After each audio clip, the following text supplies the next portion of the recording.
fighting in Yemen's capital of Sana'a has intensified, we are told.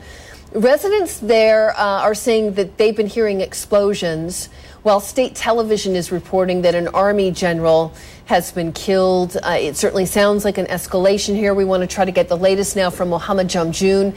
He is on the line from Abu Dhabi, where he's been trying to get information about this. Mohammed, what have you got?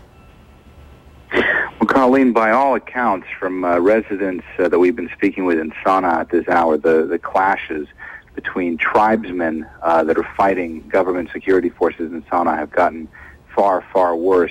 Now, the past few nights, we've heard, usually in the overnight hours like this, that fighting does seem to intensify at this time, but it's usually been sort of located in one specific neighborhood of Sana'a called Hasaba, where the home of the tribal chief of this tribe who is fighting the government forces is located.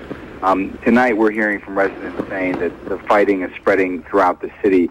Many of them saying they're hearing clashes in an area close to one of the presidential palaces in Sana'a. They're fearing that tribes are attacking the presidential palace.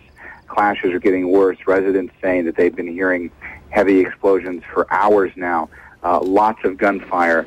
People very, very worried. Some are reporting that there are armed tribesmen out in different neighborhoods where they weren't before, trying to guard those neighborhoods. As I said, an increasing number of strong explosions, and many of the residents are saying that the windows in their residence, in their houses, are shaking, are vibrating from these explosions. They're not sure where the explosions are coming from, but it's the first time that the fighting is getting as close as it has been to these different houses and these different neighborhoods. So a lot of confusion, a lot of chaos, a situation, according to everybody we've been speaking with, really deteriorating. And it's very worrying because Sana'a is supposedly, by most government accounts, the most secure city in Yemen. Yemen has a very weak central government. There's vast stretches of that country that are considered lawless, where tribal law rules. The fact that fighting has gotten this intense and so severe in the capital, where you have the majority of the security forces and army units in Yemen, is a very worrying development and really increasing fears inside and outside Yemen that country is now on the verge of civil war. Colleen? Yeah, it is. It is disturbing, Mohammed, and, very, very tough situation to cover. I know from where you are as well. I mean, how tough is it to get information?